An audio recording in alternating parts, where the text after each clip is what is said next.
No need for guidance. Okay, anyway. Well, we've decided to start SEC play. Auburn has a really good team, very physical on the offensive line. Obviously, Hunter is a great running back.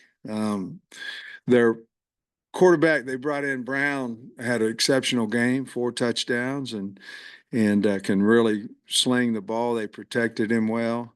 We've got good wideouts, tight end, the transfer kid from FIU, and they have extra, but Coach Freeze always uses tight ends well, very physical guys. Fairweather really can run routes and catch, good player.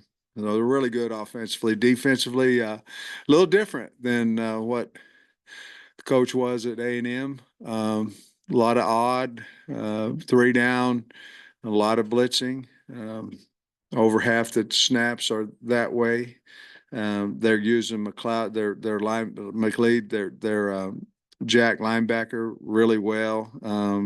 He makes a lot of plays. I like Falk kid, the defensive end, 15. Already has 3 sacks on the year. Long, good player, great corner in Scott, and safety and nickel and Smith. Run to the ball, look like an SEC team. On special teams, one of the best special teams coaches, Tanner Burns, is, obviously you guys know he was here, but he's a great coach, great person. And they're punting, kicking it well. Their kicker's 2 out of 3, but he missed a 61-yarder they attempted. So he's got a great leg and 2 really good. Scott's one of the. He's a punt returner as well, really good, and then their kickoff returner is exceptional too. I think he's had a 40-something yard return this year as well. So they're really a good team. The freshman quarterback or redshirt freshman quarterback played really well last week. I think they want to run the football. They should. Hunter's a really good running back, and their line's big and physical. Now you're turning the page, but you went back and looked at the film and everything. What did it tell you? Anything jump out that maybe was different than you thought in game? Well, not really. I mean, after we, I felt like I was pretty much knew what went on. And a lot of times you have to go back and see who played well and who didn't and all that. But schematically, we just didn't play well at all. They had the ball most of the first half, and 15-play drive to start it, 2-play drive to score again. We just didn't play well defensively, especially in the first half, and pretty much the entire game. Didn't tackle well. Had some missed assignments. Couldn't get lined up on some specialty blitzes. One of them, they were in the middle of the field. We worked it in practice. We just didn't get the communication right. Offensively, I think it's what you saw. I mean, what we saw after the game. We can run the ball. Probably need to run it more. But we can also throw it. We just weren't quite as accurate. Didn't run as good of routes as we could have, and we dropped 5 balls, and that certainly. That has a lot to do with winning and losing, but no, it was about what I thought after the game. Why do you think it's so difficult sometimes to maybe get up for an opponent, maybe that's not have a big name on their chest? I mean, like we look at South Carolina week 1, they struggled against Old Dominion, then they blasted Kentucky, who played well against Georgia last week. I think usually. You play a little bit better when you didn't play well. Hopefully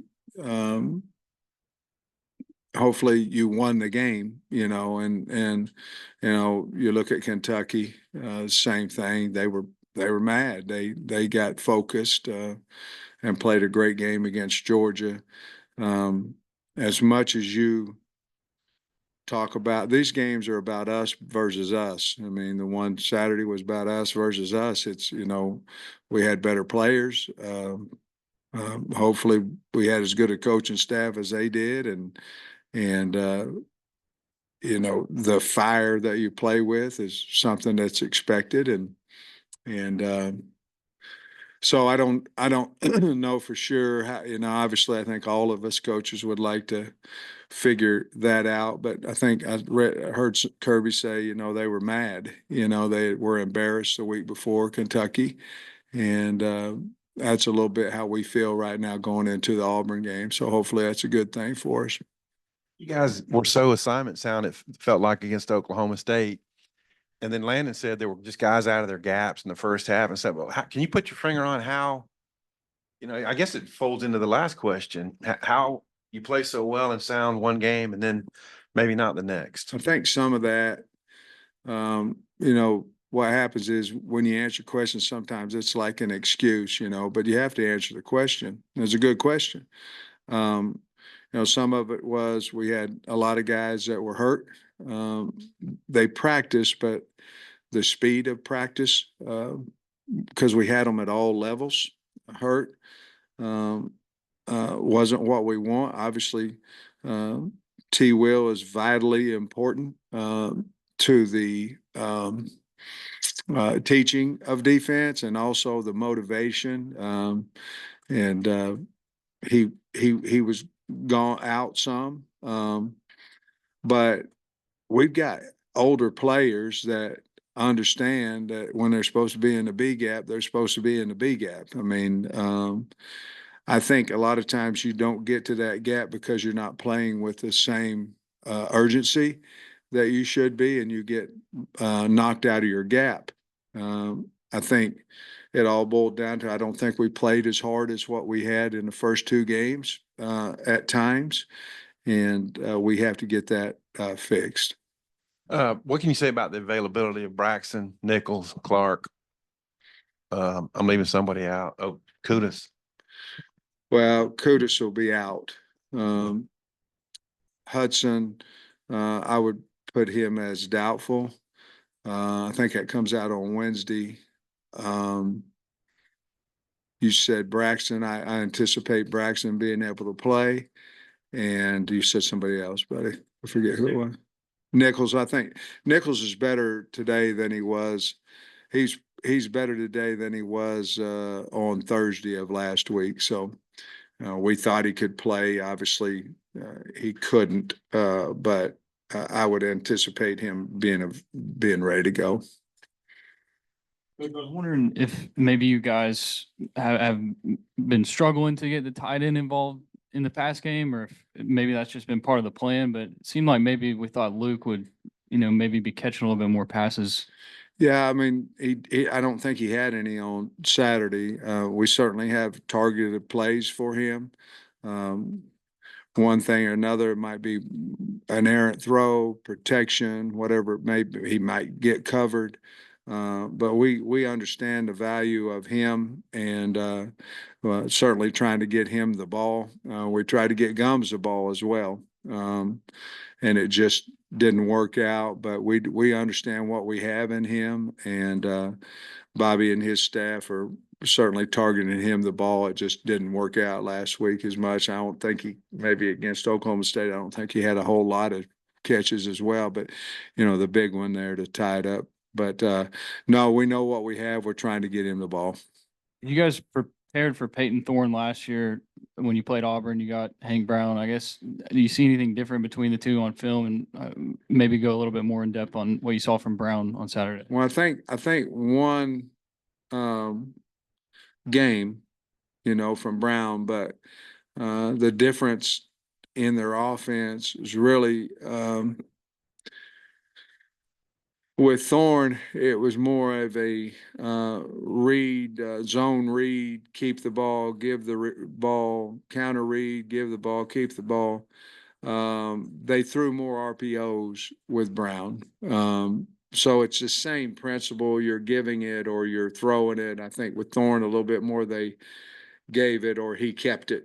And it killed us last year, with him keeping the football. I don't know what he averaged per run, but it was a bunch. And that's really the difference. I don't think they changed a whole lot schematically, throwing the football with their stops, their go routes, or their crossers. They ran a little bit more drop back with him this past week, but I think I can't speak for coach, but I think Thorne was a great threat in running the football, and Brown may be more of a bigger threat of throwing it. He's got I mean, he can wing it now, and for his first game to throw 4 touchdowns, pretty impressive. But that's probably the biggest difference is run to pass versus run to run. Sam, you revamped the offensive line in a big way this offseason with Mateos and 3 guys out of the transfer portal through 3 weeks. How have they kind of lived up to your expectations? Have they exceeded them? I mean, you guys are running the ball so well. Have you learned anything new about that unit? Well, I think part of it, a lot of it is Coach Mateus and the new guys in. That's a lot of it. And Marion Harris is playing well as without Kudus in there. A lot of it has to do schematically with what we're doing. We're pulling, we're down blocking, we're doing more with those guys, which we can because they're a little more athletic. A lot of it has to do with the running backs. They're running extremely hard. I would like for us to be a little bit better pass protector. We're good when we get on the right guys. Our empty protection has been a Achilles heel a little bit for us this year.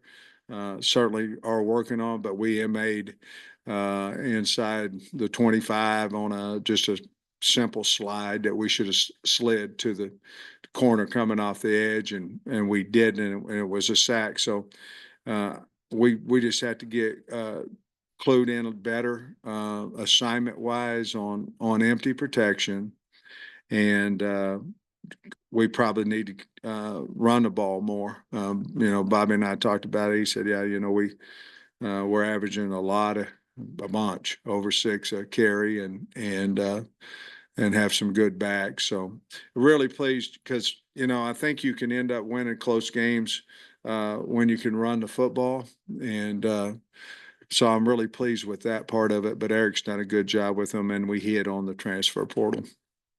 I know last year's loss to Auburn was a tough point for this in the season for you Yeah. guys. Just how much, a lot of new guys this year, will it be a point of emphasis to bring that up at all? And how much of last year's game schematically might, be a part of the game planning this week? Probably not a lot offensively, to be honest with you. Defensively, we don't want to run the same thing we did last year. I can tell you that.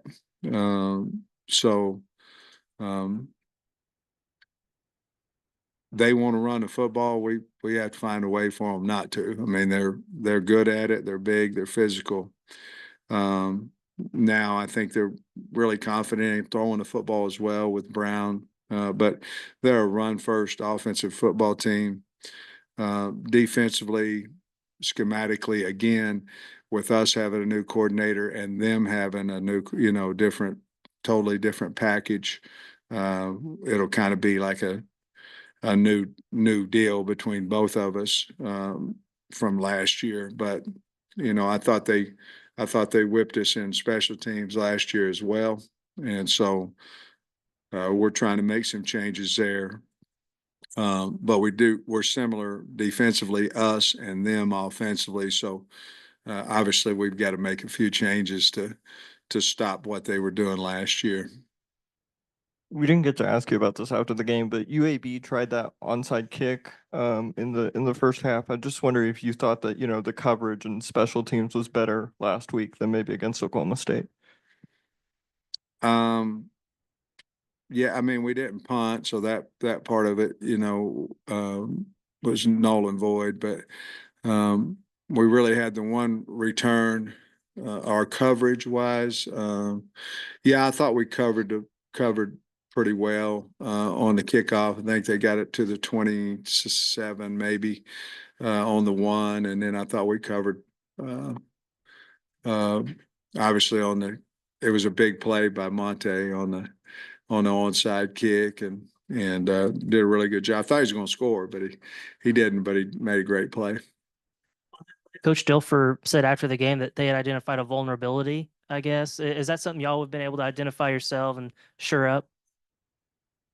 You mean the one that Monte did? Yeah. I mean, he kicked it right to him, so I don't know how vulnerable it was, you know, I mean, he was standing right in front of the guy and he kicked it right to him, so maybe it was, but maybe we just made a good play, I don't know, but there was no void in there to kick it to, so I don't know really what he saw. You'd have to ask him. And then with Talem, something we heard about all off season was just how great of a leader he was. I'm curious when things weren't going well for him on Saturday, how did that aspect of his game show through? No, I don't think it bothered him much. I talked to him several times. It bothers you, but I mean, you got to flush it fast and get back out there. But, you know, he's going to miss a pass. He's going to miss one Saturday too. But all we can go off of is how they perform at practice, and he's fantastic in practice, and he's been the great thing to answer your question. He makes a lot of plays with his feet when we needed it, and obviously the last touchdown was well blocked up, but he's fast and got around there and scored. But I think because of who he is and his leadership skills and all that, I think he lets things go a little bit faster than someone that maybe wasn't built like him mentally. Travis Williams going back to Auburn. I know that that's a big deal for him, but maybe for this defense, having a little bit more of a chip on their shoulder to perform well for him back at his alma mater. I hope so. I mean, we're counting on it. Obviously, the whole team knows that he played there, and he's well liked, well respected in the building, and on defense is obviously as well. We didn't play well, and so we've got to get that fixed. And if that's a little bit more inspiration to the kids, then we'll certainly use it. Tyrone, I know obviously missing catches wasn't what he wanted to do on Saturday, Yeah. but the conversations with him to just kind of keep that confidence high. And Yeah, I think, if you look at his passes, one it would have been a great catch down the sideline. He makes those normally. The other one that was dropped was a quick catch, and we kind of threw him into a little bit of a blow up right there. Those are ones that good players expect to catch. I felt like it bothered him a little bit, and there's good and bad in that. It can bother you, but you got to go. So we'll coach him up on that. But he's a veteran guy, and I think he'll come back strong this week. Yeah, Sam, how's Mona played through 3 games, would you say, and what's he been doing well? Yeah, I mean, he plays extremely hard. He's a good run blocker. He's a good pass protector. He just got to be consistent with his hands. But he's certainly a leader of, one of the leaders up there on the O-line. He plays extremely hard. He's physical. He's got to be more consistent with his hands, not necessarily his pass set, but with his hands in pass protection. And I know you obviously want to have Nichols back if possible, but after looking at the film, how did Wiggins grade out? What kind of? Well, I think for his first game, he was fine. He made some mistakes. We're going to look at others as well to see if we can have a competition there where we push guys. Certainly we'd like to have Nichols back, but we needed a competition for the two center as well, and that's what we'll do this week. Who else would be it? Maybe Joe Moore, maybe Josh Street. But Joe's a veteran who played all the spring ball. I believe it was all the spring ball at Syracuse at center. And so he'd be another guy we'd certainly look at there. Oh, especially in the days of the portal, Jarquez Hunter, I think he's been there 4 years. Yeah. It seems like about 1 million these days. Yeah. Just kind of what, I mean, he's been there the whole time you've been here, and you've been here 1 year longer, but what's your take on a guy being there anywhere that long and as productive as he's been? Well, he certainly has had success, and he must like it there. He plays like he loves it there. I mean, he gets his shoulders turned, and he's a tank. He's a hard guy. Just what you want. He runs extremely hard, and obviously he's loyal to Auburn, and I'm sure they're excited about that. It's hard to keep any player for 4 years, or so he must have a love and a loyalty for the university and for his coaches there. And wouldn't hurt me if he would have transferred, but he didn't. So we got to have a good plan for him. But I respect him. I respect him as a player. He's a very good football player. Plays a game like it should be played. Luke Has wasn't as involved in the pass game Saturday as we're used to seeing. What do you think that was a result of? And I know that he said that his blocking this year was important to him to improve there. How do you think he's done in that? He certainly has improved his blocking. He's always had the will. It's just the technique probably, and he's improved his hands, and I think he feels more confident and more comfortable in blocking. And the pass receiving, we visited about that there for a while ago. And then Maddox last year came in, I think 9 plays on Saturday. Seemed like good things happened. I was in on Braylon's run. Just what do you like from him? He's physical. I mean, he's got one speed, and it's but that's where he come from with Coach Embry and them. They have tough players down there, and he's got a certain package that he comes in, and he's done a really fine job when he's in the game. I was wondering, I don't know if they were trying to kind of attack the nickel and the linebackers, but they ran a lot of screen. Maybe they were trying to offset the pressure or something, but just what's your thoughts on your second level, and just the way that they, kind of attacked you guys with the screen a lot? Well, we have to be better in the immediate flat area. And you're talking about, Trey, you're talking about screens, you're talking about nakeds too. Our eyes weren't good. They've got to get better, but those things aren't going to show up that much if you can get them on the ground, and at times we didn't have somebody immediately out there, and then at times we did, and we missed tackles. Someone going to throw a flare screen, someone's going to throw a stop to in that nickel area, in that what I call first force area. You just got to tackle them, but our eyes were a problem in some of those, and then our tackling was, I thought, a major issue. Another question, I forgot what I was going to ask, but We'll come back to you. If you'd gotten the call right in the Auburn game in 20, the Fouché fumble recovery, the road team would have won 4 in a row in this series. So it's a little oddity there.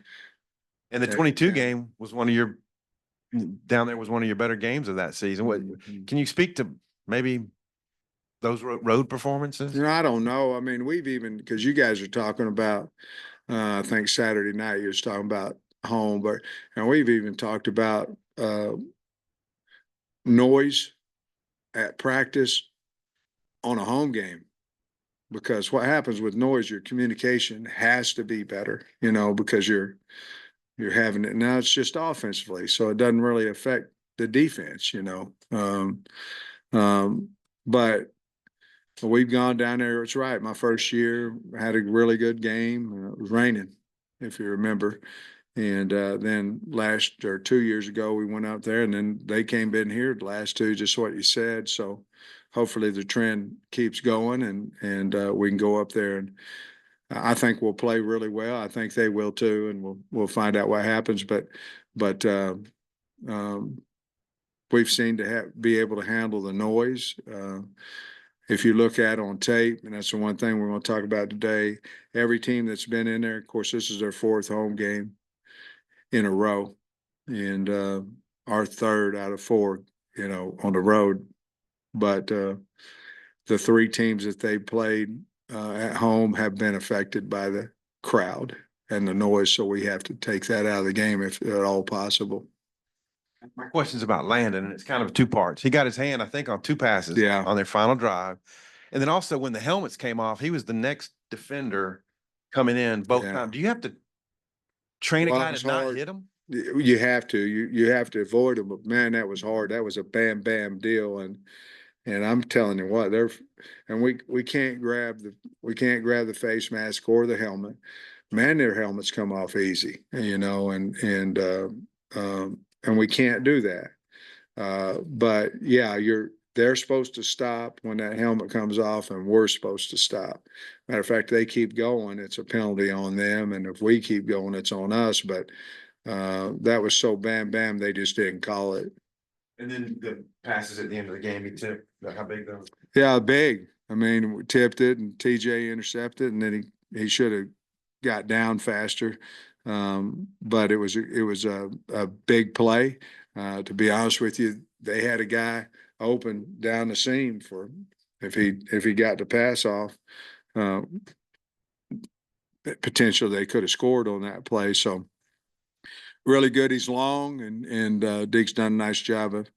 We've got to get to the quarterback. I mean, we're not hitting him. We're not. We got to find a way to get to the quarterback. Remember my other question. It was actually about helmet, face masks and stuff, but I got another helmet question. The communication with the quarterback, how is that going so far? Has there been any changes? I've heard some schools say like they cut the communication at 25 seconds. Everybody's got a different philosophy. Have you guys changed anything, and how's that working so far? No, we haven't changed anything, and it's worked well. I haven't heard either side. We go over everything, on Sunday, and neither side has said the communication has been bad. Obviously, it's harder when you go on the road, but our first 3 games we haven't had a problem with it. We've liked it. Y'all use the full allotment of time if you take it to That 15 plus. seconds. Yeah. Hey, Sam, that's be the 3rd straight year you've faced Hugh Freeze. He's obviously got a really good overall record, but he's 8-8 at Auburn. Auburn doesn't like that. He doesn't like that. Kind of, what do you think? How well do you know Hugh? What do you think of him? And the SEC, man, it's tough because somebody loses every week. And I remember Spur used to talk about that thing people didn't understand is every time an SEC team wins, another one loses. But what do you thought about him trying to establish things or reestablish things at Auburn? Oh, there's no doubt in my mind he'll do a great job there. I mean, they play hard. They look the part. I think they're going to have a really good team throughout the entire season. I think there'll be a hard out for whoever plays them. I have high respect for Coach Freeze. He does a wonderful job. He did a wonderful job when he was at Ole Miss before, and really, really smart guy, smart offensively. I'm sure he is defensively too, but offense is kind of his baby, and does a wonderful, wonderful job. I know you talked about Hank Brown some already, and I know New Mexico, they're not an SEC team, obviously, but first start, he throws 4 touchdown passes. Kind of just speaking as a football coach, how impressive is that, and how much confidence that probably gives that guy going into this game? No, he was very impressive, and the thing, anytime you get a new quarterback, you want him to not be pressured. They did such a great job of protecting for him, and he looked really comfortable in the game, running the offense, and was very, very accurate. And if you didn't know he was a redshirt freshman, you wouldn't have known it watching the game. He did a wonderful job, and they did what he does well, and they protected him. I think Steven Dix led y'all in tackles on Saturday, and it seemed like the defense played really well when he was in the game. I mean, what does he do well? And is he a guy that's maybe making himself like a candidate for more playing time? Absolutely. Going into the game on Saturday morning when we had talked about playing him more. Sometimes that works out, sometimes it doesn't. But for him, he played a lot of ball before he got here, and he has a knack of finding the football. And sometimes we lose sight of where the football is with all the dressing going in. He doesn't seem to be one of those guys. He's very physical and a guy that will continue to get more and more reps. He's playing well for us. Probably say Travis Williams knows Petrino's offense inside and out by now. I was wondering, It's hard because there's a lot of it, Yeah. you know. I was wondering if the same might be true for DJ Durkin. I know he was a little more handcuffed at Texas A&M versus the freedom he gets here, but wondering if the same might be true on the other side. Yeah, I with would think Durkin. so. We certainly have talked about that. Bobby's, you know, Bobby's got so much offense that some of the things that we're doing, he wasn't necessarily, like you just spoke of, wasn't necessarily able to do at A&M, whether it be personnel driven or whatever the reason was. So we've got things that there's similar things that we're doing that coach would know about, and then there's some things that certainly are different for us. And once you, besides the verbal part of it, Trey, once you get to 3 games in a season, you pretty much, you know, I don't know if there's a greater advantage because he coached, whether coach with Bobby or not, besides the verbal stuff. If he knows the verbal things about it, then that could be an advantage for him. Sam, I noticed against UAB, I think after the first kickoff, y'all put Rodney Hill back on kickoff Yeah. return. What went in that decision? And also, do y'all have like a set rule on like when to fair catch or when to return it or anything like that? Or is it all up to On the the return man? kickoff, Yes. well, we tell them. If we want to fair catch it, we'll tell them to fair catch it. So, but otherwise they're not going, you know, depending, we're a yard deep, and if it goes over our head, it's over. And,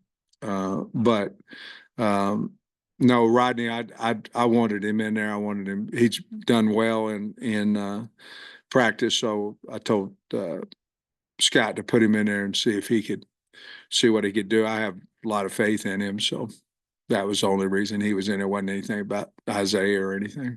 And then speaking of Rodney, I mean, how do you feel like he's done on offense? I know most of the attention, understand he's been on Jaquindon, but he's been at least pretty productive so far in He limited has, opportunities. Runs extremely hard, holds on to the football, knows his assignments, a willing blocker in pass protection, can catch the ball outside. And he's, you know, we said it as we're watching the tape, he's exactly who we thought we were going to get, a guy that's not as big, but a guy that runs really hard. And I think he's a good change up for JJ.